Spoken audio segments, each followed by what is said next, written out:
अपने पसंदीदा शो के फुल एपिसोड देखने के लिए अभी डाउनलोड करें दंगल प्ले ऐप।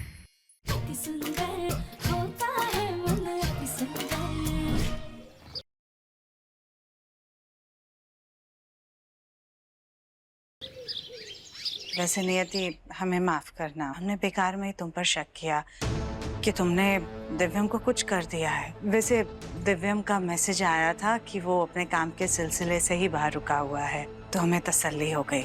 हम भी ना बेकार में कुछ ज्यादा ही चिंता करने लग जाते हैं। जी, हमने तो आपसे पहले ही कहा था कि हमने कुछ नहीं किया। वैसे नियति, तुम कल अपने बाबा के साथ दिवाली मनाने के लिए गई थी ना, लेकिन देखो त्योहार के दिन वापस भी आ गई।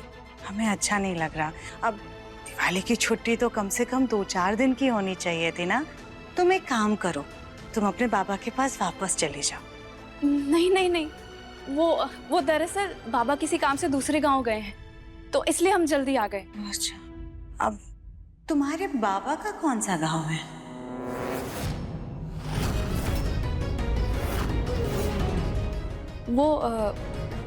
वो दरअसल अच्छा, वही गांव तो नहीं है जहां पर तुम्हारे पति का एक्सीडेंट हुआ था?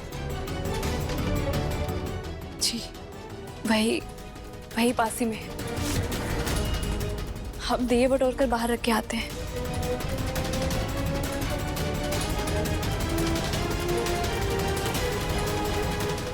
माँ जी, देखा आपने जैसे ही नियति से गांव के बारे में पूछा, वो कितनी टेंशन में आ गई थी। हमें ना कैसे भी करके नियति का घर ढूंढना होगा।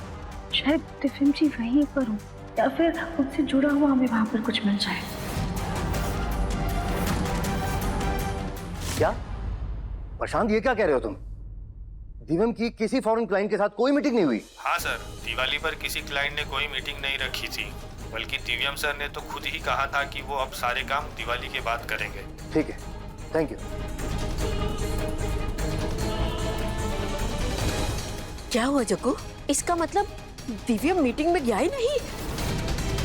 नहीं माँ, दिव्यम की कोई मीटिंग थी ही नहीं। हे भगवान! फिर उसने सुजाता को मीटिंग का मैसेज किया क्यों?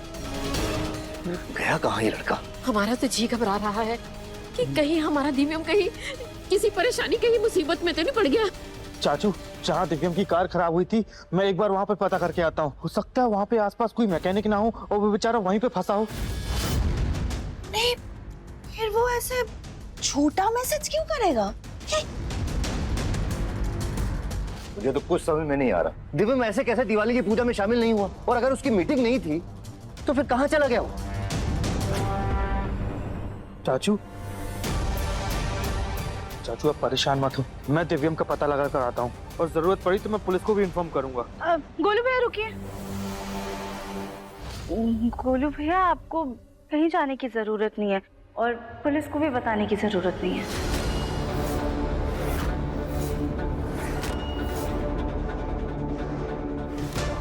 राधिका बेटा, तुम ऐसा बोल रही हो? तुम खुद कल से इतनी परेशान हो दिव्यम के लिए, और अचानक गोलू को जाने से रोक रही हो, क्यों?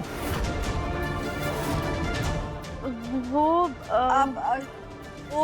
दरअसल हमें माफ कीजिएगा, हम बताना भूल गए। आज सुबह मुन्ना का फिर से मैसेज आया था कि वो फॉरेन वाली जो डील है वो तो कैंसिल हो गई है, लेकिन अब उसको वहाँ लखनऊ में ही कोई नई डील का ऑफर मिल गया है, तो वो उसी के लिए लखनऊ में ही रुक। जी चाची, वो कहीं करमचंद वाली डील तो नहीं? हाँ, शायद ऐसा ही कुछ कह रहा था गोलू बेटा। सुजाता, तुमने हम सबको बताया क्यों नहीं? हम सब सुबह से इतने परेशान हो रहे हैं, बताना चाहिए था ना। जी माफ कीजिएगा, वो दरअसल हमारे दिमाग से ही बात निकल गई थी। कमाल करती है सुजाता तुम भी। पर सोचने वाली बात यह है जग्गू की बिजनेस और मीटिंग की सारी बातें दिव्यम तो तुमसे करता है ना, फिर सुजाता से क्यों कर रहा है? सही कह रहा हूँ ना मैं? कह तो आप सही रहे हो भैया। वो दरअसल दिव्यम जी जानते हैं ना कि सबसे ज्यादा चिंता उनकी माँ जी को होती है, इसलिए वो माँ जी को मैसेज करके ही बता दे। हाँ, यही सही है। पता नहीं बाबा के भेजे मैसेज पे ये दोनों सास बहू इतनी जल्दी कैसे यकीन कर रही है। पर खैर, इसमें मेरा काम आसान हो गया। मुझे नागमणि ढूंढने का और मौका मिल गया।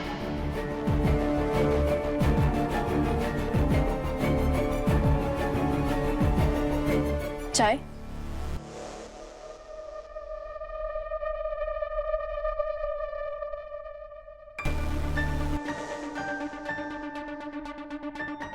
माँ जी, वो दिवाली के बाद गरीबों में राशन दान करना है, उसके लिए सामान लेने जाना है। कोई बात नहीं, गोलू ले आएगा। जी गोलू तो ले आएगा, लेकिन अगर उसके साथ घर से कोई औरत साथ में चली जाती तो, वैसे तो राधिका साथ में चली जाती, लेकिन उसे खाना बनाना है ना, तो क्या हम नियति को साथ में भेज दें? अगर गोलू कुछ सामान भूल भी जाएगा तो नियति उससे याद दिला देगी। ठीक है, नियति को गोलू के साथ भेज दो। जी। घर के कामों में मैं फंसी रहूंगी तो अपनी नागमणि कैसे ढूंढूंगी?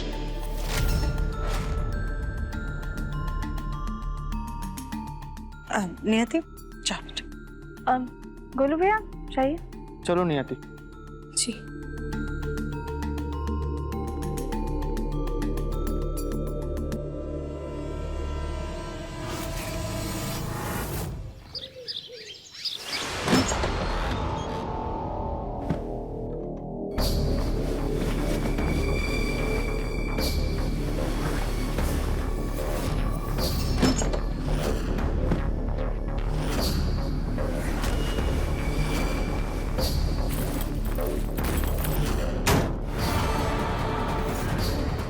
माँ जी, हमें ना कमरे का कोना कोना अच्छे से देखना होगा। नियति से जुड़ी छोटी छोटी चीज हमारे लिए बहुत ज्यादा जरूरी है, वही हमें दिव्यम जी तक पहुंचा पाएगी।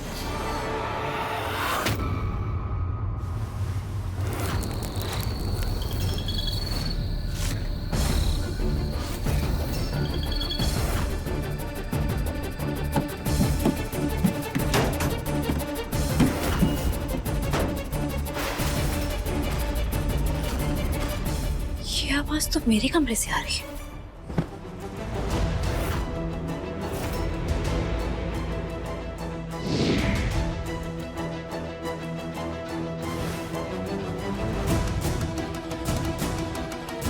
राधिका, पूरा कमरा देख लिया, कहीं कुछ भी नहीं मिला।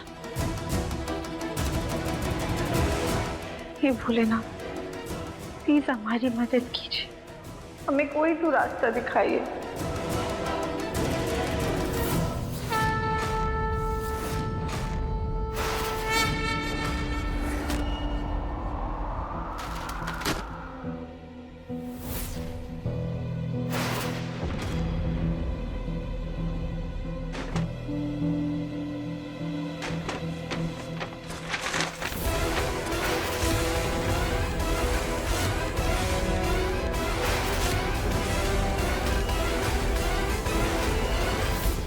माँ जी, ये तो नियति के पति की तस्वीर है ना? हम एक काम करते हैं, हम उसे ना ले जाके गांव में दिखाते हैं, शायद वहाँ हमें कुछ मिल जाए। हाँ, ये ठीक रहेगा। तुम एक काम करो, नियति के घर वापस लौटने से पहले ये तस्वीर लेकर के चले जाओ। राधिका, कुछ भी करो, लेकिन हमारे मुन्ना का पता लगा लो बस। चलिए।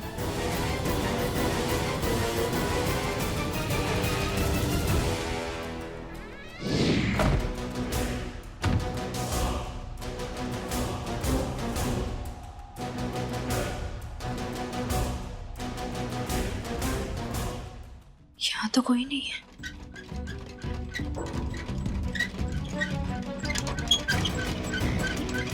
शायद पंखे की आवाज होगी, पर इसे चालू किसने किया?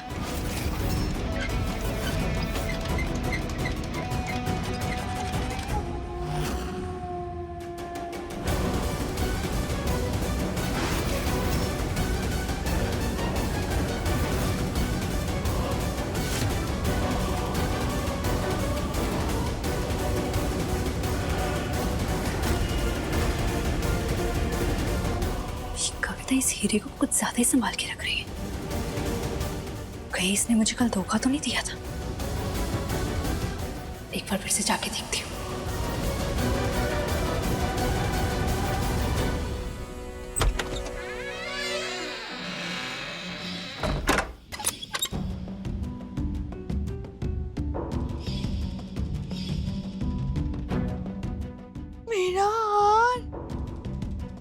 आखिर मेरा हीरा जड़ीदार आ ही गया।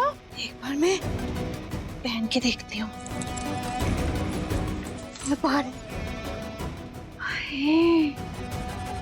कितना सुंदर लग रहा है ये हार। ये हीरा तो मेरे नागमणि जैसा है। इसका मतलब मेरी नागमणि इस कविता के पास है। पर कल से इस हीरे की चमक फीकी लग रही है। हाँ, हो सकता है ये रात को ही चमकता है। एक काम करती हूँ, इसको संभाल कर अलमारी में रख देती हूँ।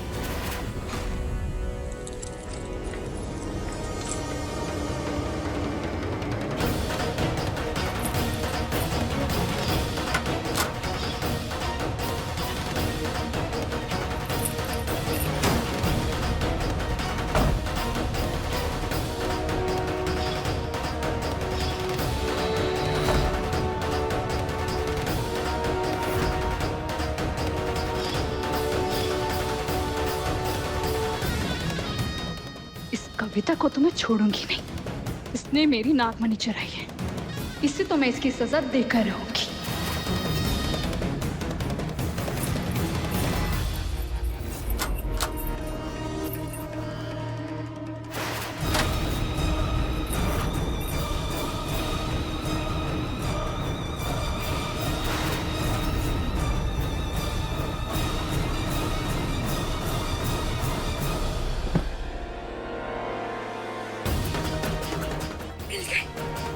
मेरी मनी मिल गई। भोलेनाथ,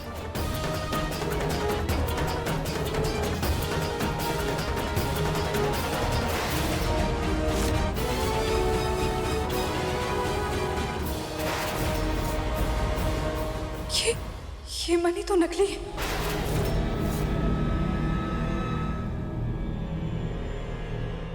इसकी चमक भी फीकी है। इसका मतलब कविता ने मेरी मनी नहीं चुराई। फिर कहाँ है मेरी मनी?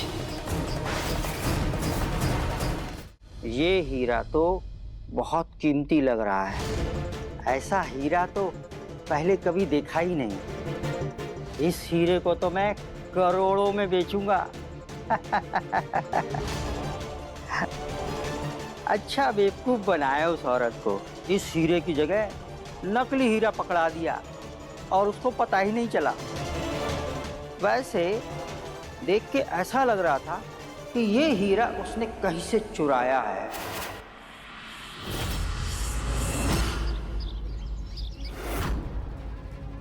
भैया सुनिए, आपने इन्हें कहीं देखा है क्या? नहीं।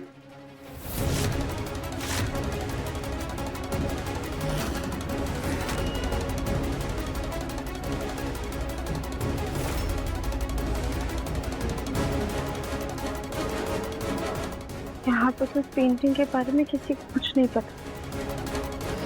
हम आगे जाकर पूछते हैं।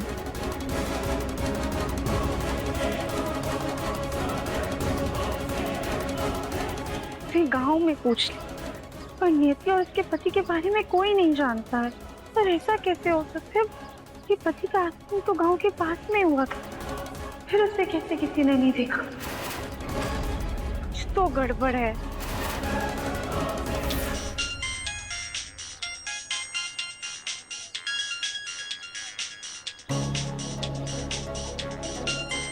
माँ जी का फोन। हेलो जी माँ जी। हाँ राधिका, नियति या फिर दिव्यम के बारे में कुछ पता चला? नहीं माँ जी, नियति और उसके पति को तो गांव में कोई जानता नहीं है और ना ही उन्हें किसी ने देखा है। हमें ना कैसे भी करके उसके बाबा का घर पता लगाना होगा।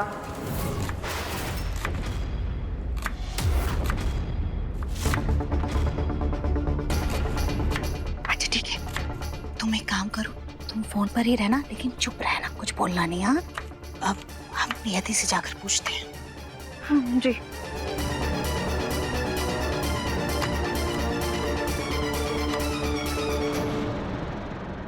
क्या हुआ नियति? बड़े गुस्से में लग रही हो तुम। सब ठीक है ना? नहीं तो आपको कुछ काम था क्या? नहीं, हमें तो कोई काम नहीं था। हम तो बस ये कह रहे थे कि तुम एक काम करो, तुम अपने बाबा के पास चली जाओ। तुम्हारा भी मन बहल जाएगा, अच्छा लगेगा तुम्हें। वैसे तुम्हारे बाबा कहाँ रहते हैं? आप बार बार हमें हमारे बाबा से मिलने के लिए क्यों कह रही हैं? कोई बात है क्या?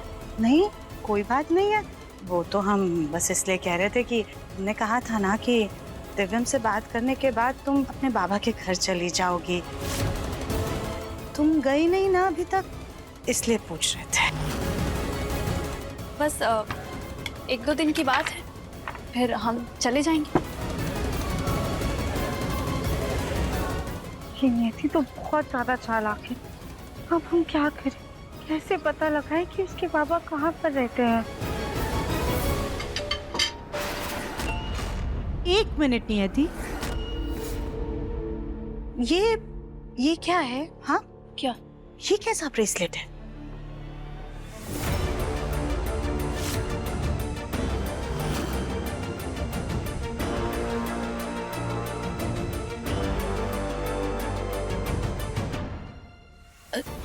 जी वो हमारे बाबा ने दिया था, हमारे महादेव का आशीर्वाद है।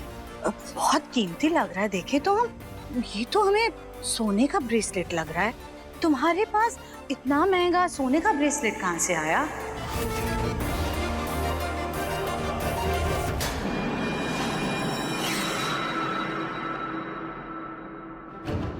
सुजाता, ये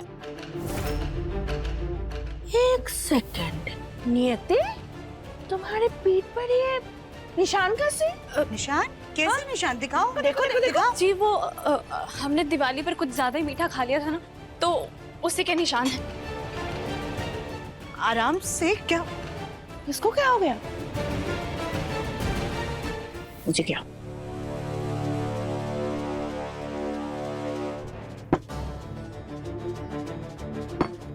बाल बच गई। दिवाली नागिन में तब्दील नहीं हुई, लेकिन मेरे शरीर में धारी आ जाती। मुझे जल्दी बाबा से मिलना होगा। नियति कुछ तो छुपा रही है। इतनी गरीब होने के बावजूद इसके हाथ में ये सोने का ब्रेसलेट, कुछ तो गड़बड़ है इस लड़की में। भैया सुनिए, आपने मैंने कहीं देखा है क्या? जी नहीं।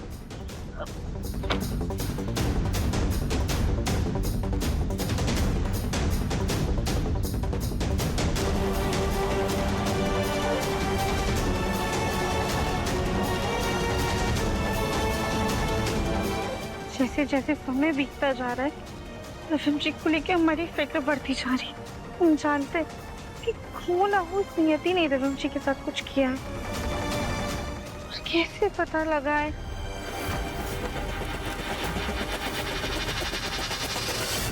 हे भोलेनाथ, आप प्लीज हमारी मदद कीजिए, ताकि हम कैसे भी करके नियति का पता लगा पाए।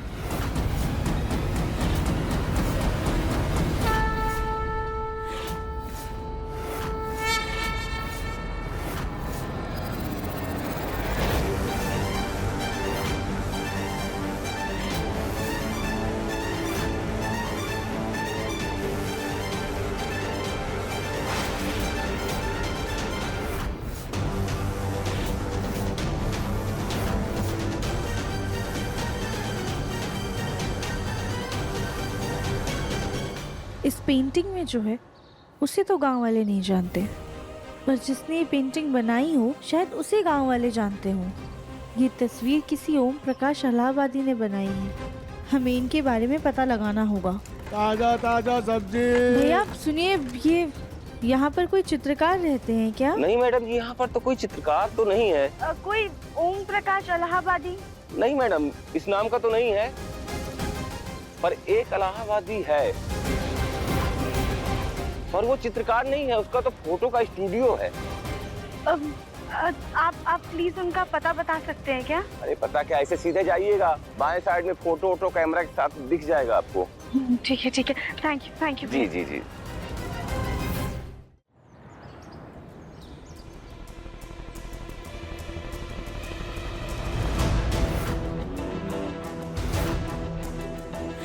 ये 2000 का है।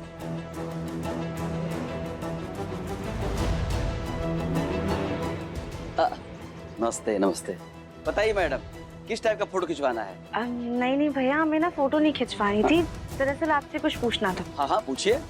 आप पेंटिंग करते हैं क्या? अरे मैडम जी, पेंटिंग में अपना डब्बा गुल है। ऐसा कैसे हो सकता है? ये देखिए, ये जो पेंटिंग है इस पे आपका ही नाम लिखा हुआ है।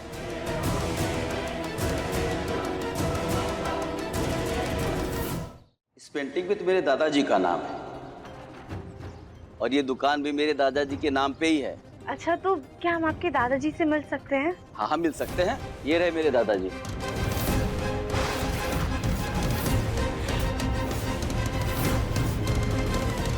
जो 30 साल पहले भगवान को प्यारे हो गए। पर ऐसा कैसे हो सकता है? ये जिनकी तस्वीर है ये तो खुद 25-26 साल के हैं, तो आपके दादाजी इनकी तस्वीर कैसे बना सकते हैं? मैडम, ये तस्वीर तो मेरे दादाजी ने ही बनाई है। अब पेंटर तो नहीं हूँ, लेकिन रंगों की जानकारी तो है। इसमें पुराने पत्थर का रंग इस्तेमाल किया गया है जो मेरे दादाजी करते थे, और इसमें साइन भी मेरे दादाजी के ही हैं।